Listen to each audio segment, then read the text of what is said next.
Recently, President Obama issued his executive order on cybersecurity because Congress couldn't agree on its own legislation. Will partisan gridlock become the norm for cybersecurity laws in the future?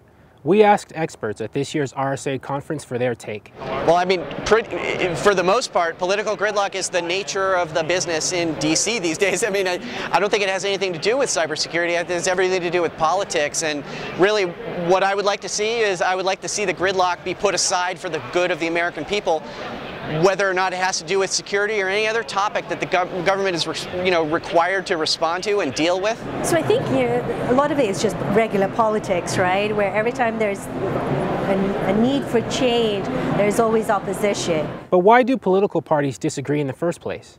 Certainly there's going to be a lot of gridlock here because the interests of a company selling a product that has vulnerabilities, as is the case for every complex software-based system today, versus the interests of a purchaser of that system, there's a fundamental conflict there.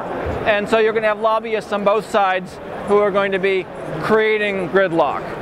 So will things ever change for the better when more cybersecurity laws are created? But with cybersecurity, I think that the recognition that over time more and more needs to be done, and that information sharing and actually having controls that protect the critical infrastructure, but that it's not all done by the government, that there is enough commercial and private sector involvement that the solutions are identical. So I really hope this is the time that something comes through, that the gridlock, we get past it and we actually have some things that take place now, because the breaches are not going to stop, and the publicity of them and the scope of them and the impact of them is going to continue to increase. So if we don't do anything, then it's just going to continue to get worse. The entire country is at threat because of the sequester and because of all this new, the stuff that is happening as a result of the gridlock that's already happened.